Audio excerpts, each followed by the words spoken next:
നമസ്കാരം സാർ. നമസ്കാരം. എന്ത് വേണം? ശ്യാമള.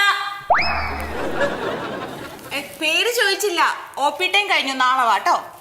ചേന്നമംഗലത്ത് നിന്ന് തന്നെ. കുട്ടി ചക്കെന്ന് ചോദിക്കുമ്പോ കൊക്കെന്ന് പറയുന്നത് എന്താ? മൂക്കിന് കുഴപ്പമൊന്നുമില്ല. എന്നെ ഒന്ന് സഹായിക്കണം ഡോക്ടറെ. അതെ, OP ടൈം കഴിഞ്ഞു, നാളെ വരും.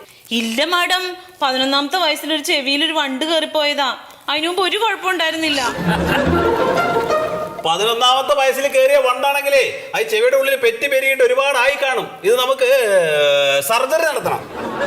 അല്ല ഡോക്ടറെ, കേറിപ്പോയത് ആണുവണ്ടാണെങ്കിലോ?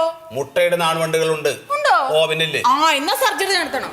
പബ്ലിക് സർവീസ് കമ്മീഷന്റെ ഓഫീസിലെ ഒരു അപേക്ഷ കൊടുക്കാനാ. ഒരു ജോലിക്ക് വേണ്ടിട്ടാ സാറേ. വരുമാനമൊക്കെ തീരെ കുറവാ. ഞങ്ങൾക്കും വരുമാനം അല്പം കുറവാ. അതുകൊണ്ടാ സർജറി വേണോന്ന് ചോദിച്ചത്. ഇല്ല സാറേ, ഈ കേൾവി കുറവുള്ളതുകൊണ്ടിട്ട് വന്ന ആലോചനയൊക്കെ മുടങ്ങിപ്പോയി.